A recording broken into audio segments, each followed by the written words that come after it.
Good evening, everyone. Welcome to our news program. Today we bring you the most important story, both national and international, and of course, our breaking news. Stay with us.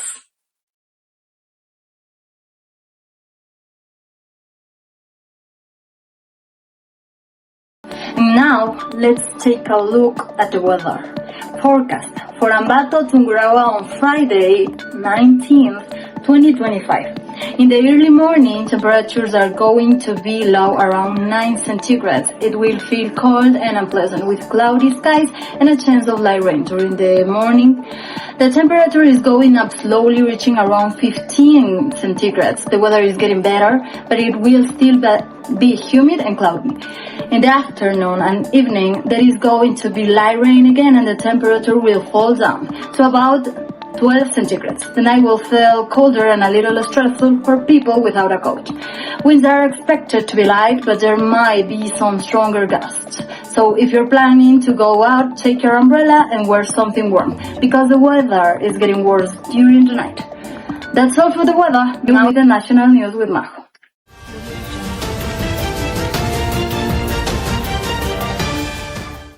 Thank you, Selena. President Daniel Noboa has declared a state of emergency in 7 provinces of Ecuador. After eliminating the diesel subsidy, the price of fuel increased from $1 to $18 and $2.18 per gallon, a move that the government says will save about $1.1 billion each year. Footage, the measure has caused protests across the country. In Carchi and Quito, several highways remain blocked with trucks and barricades. At least 7 drivers were arrested and transport workers report growing insecurity on the roads due to violent criminal groups. In this study, this is not the first time Ecuador has faced such unrest. The last major national strike was in June in 2022, lasting 80 days. According to the Central Bank of Ecuador, the country lost around $1.150 billion during that period. From this amount, $833 million came from the private sector and $281 in the public sector.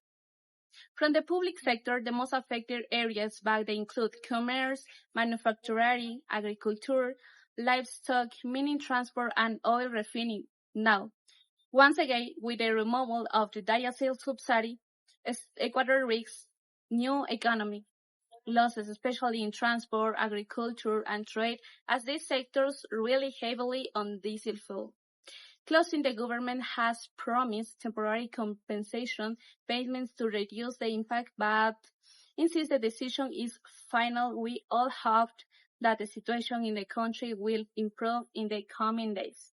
And Majo, and these were the main highlights in Ecuador. Thank you, Majo. That sounds stressful for many families. Now, let's go abroad with Anaí, who has international news.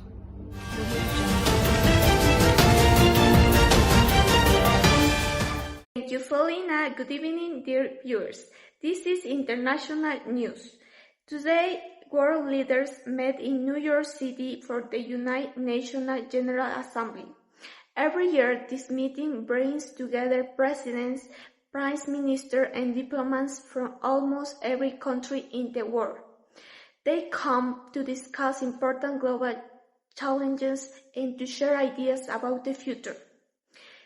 This year, the central topics are climate change, peace, and international cooperation.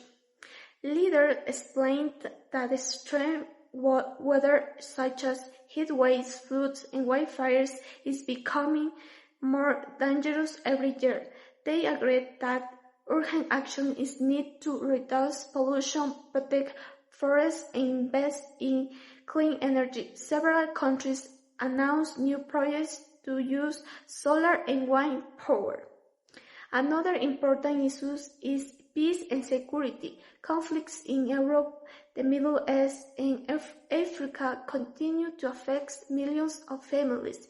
Refugees are leaving their homes looking for safe and better lives. Leaders called for more dialogue, diplomacy, and humanitarian aid. They say that cooperation between nations is the only way to build peace. The Assembly also discussed education and the global economy. Many leaders highlight the importance of giving all children access to quality schools and technology for learning. They also warned that economic inequality is growing in many regions. Some countries announced new plans to support students, teachers, and families with better opportunities. Others focus on creating more jobs and fair trade between nations. The United Nations General Assembly will continue during this week. More speeches and new agreements are expected, especially about the environment and world peace. We will share updates with you in the coming days. Thank you for watching. Thank you, Anaí. Definitely the climate is surprising, always surprising.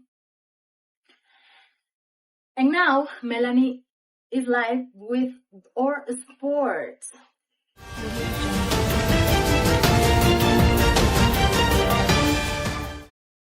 Hi everyone and welcome to Sport News Today. Let's start with an NFL.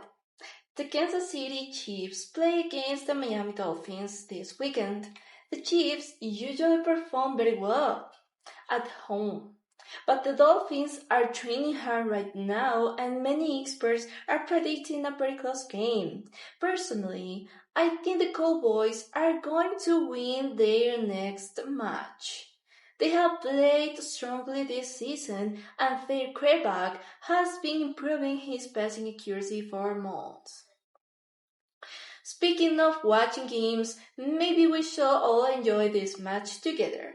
Let's watch it on Sunday. It could be exciting, don't you think? Now, moving on to the NBA, the Lakers used to struggle a lot, but now LeBron James and Anthony Davis are leading the team with confidence. The Warriors, on the other hand, have won 4 championships in the last decade. Curry has been playing at an incredible level recently. In fact, Curry has broken several 3-point records, and fans say he's changing the way basketball is played. In tennis, Coco Gauff is rising as one of the brightest stars. She has already won a Grand Slam title, and she has been working hard on her serve and stamina. She used to be just a promising teenager, but now she's competing with the best players in the world. Finally, in athletics, Sydney McLaughlin has trained every day for years, and she has been dominating the 400 meters hurdles. Right now, she is setting new records and inspiring young athletes all over the country. That's all for today's sport news. That's all for today's sport news. I hope you enjoy it, and I'm looking forward to our next edition. And remember, let's keep supporting our favorite teams together. Thank you, Melanie. We hope the situation of sport improves and get better very soon. And with that, we conclude our program today. Thanks for watching and see you next time.